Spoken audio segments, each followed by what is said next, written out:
So now we're gonna try out the Scout bobber. No, that's not the bobber. Pull up when you're ready. Whew, starting to get hot. Let's see if this liquid cool can handle it. I'm pretty sure it can. I might be lucky that I rode the air cooled first. All right, here we go. Let's go. This one does feel a little different. It's got a bigger wheel in the front. This one, I don't think it has the different ride modes like on the Chief. So like I said, I'm not an expert on Indian. I know the basic mechanics, and I know a thing or two of motorcycles. So is this thing on? Yes, it is.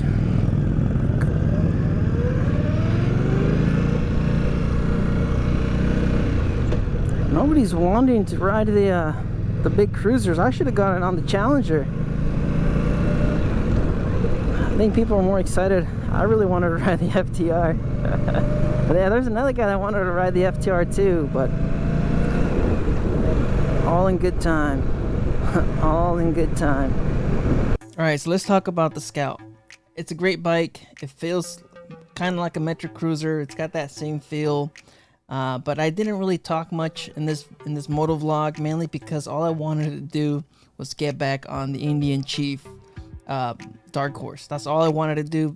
Basically, I spoiled my lunch, spoiled my dinner with dessert, and I think that kind of carried over throughout the whole day. Even after I test rode the FTR, the Challenger, the what's the other one? Well, you know what? There's like I said, I'm not an expert at Indian. I don't know the model lineup or the names or anything like that. I don't know everything about Indian, but like I said, after test riding my dessert, which was the Indian Dark Horse, beautiful bike, great feeling bike, 116, absolute a beast in just every category. That bike is amazing. And after test riding that bike first, I don't know.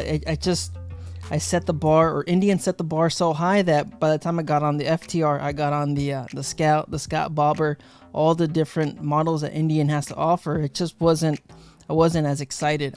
Getting back on the Indian Scout, yes, it's a good feeling bike. It feels great. It's got some power. Like I said, it feels like a metric cruiser. It's got that same feel of a metric cruiser, low vibration, good power. It's a liquid cooled V-twin.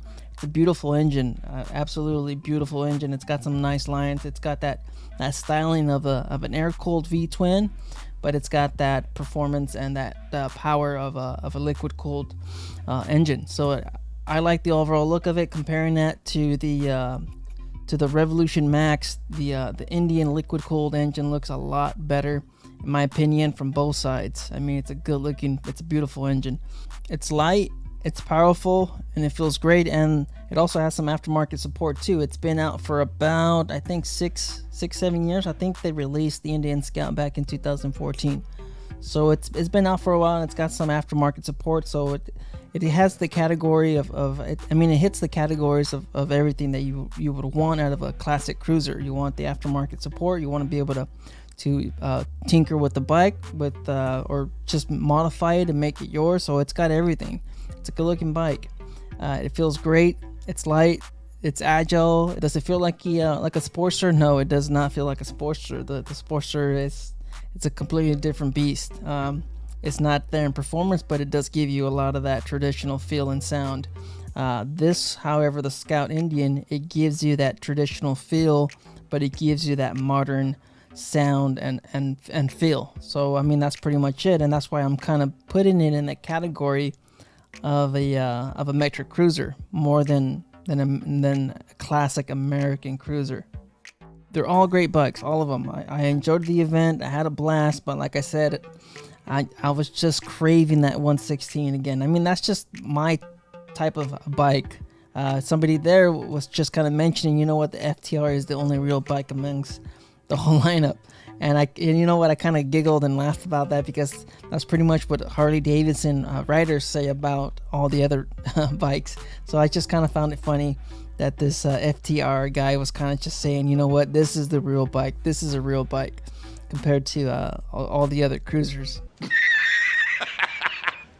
You serious? So that's pretty much it. I mean, there isn't much for me to say. Like I said, I pretty much spoiled the whole event with riding the best bike there, with riding the Indian Chief Dark Horse. I pretty much spoiled the whole event for myself.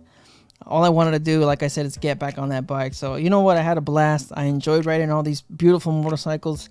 They're all great in their own way. They're all special, but preference-wise, for me, I want that 116. I want that classic feel. I want that classic sound.